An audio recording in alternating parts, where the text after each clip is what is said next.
Welcome back.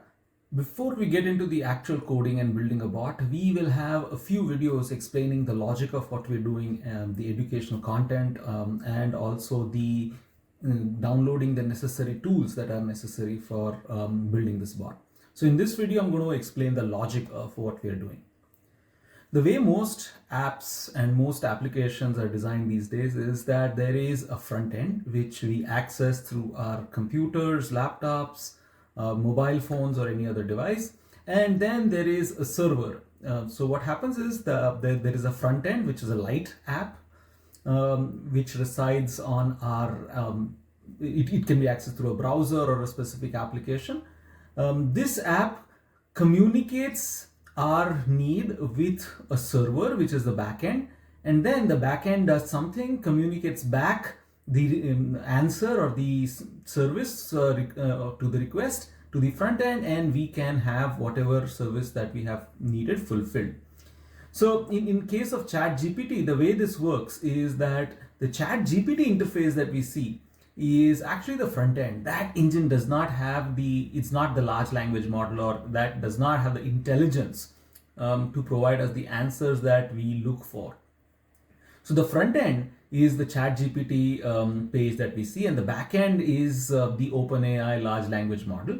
And what we have is a continuous communication between these two fields. So there is a user request, which is user is us. We ask the question to ChatGPT. ChatGPT, the front end that we see, communicates to the LLM server at the OpenAI server farm, and then the server farm communicates it back to the front end, which gives us the answer.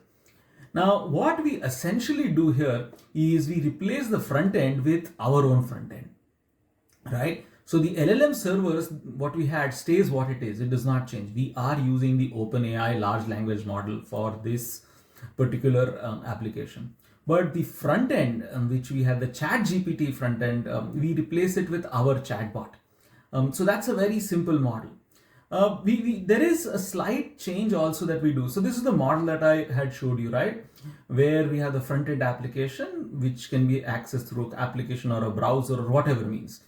And the browser communicates to the backend server, and the server communicates back, and the interaction happens. Now, in this particular model, there is a communication goes up and comes down.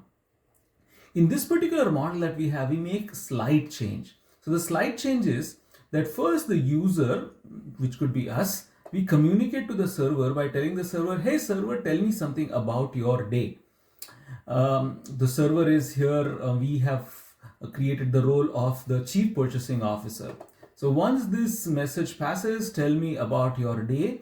What our application does is it superimposes some additional instructions.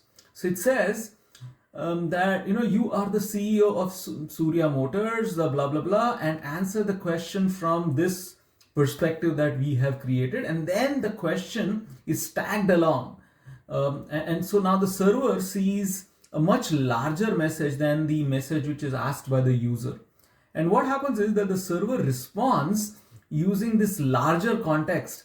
And that's why we get a very specific narrow set of responses rather than the broad set of responses, which could be anything. So this is the logic that we create for our particular application. And before I end this logic video, I would like to bring to your notice this one term which we will keep using often: application programming interface, or API. So the idea is when a front end or an application communicates to a backend server, the backend server needs to know that this request is authentic, or that this request deserves to be answered. And so what the server or the backend does is they create certain APIs, and when they receive a request with the API, they know that who is the requester and that the request is authentic and it should be responded to. So when I have an API account, I can when I have an OpenAI account or any other such services account, I can generate an API key which is specific to me.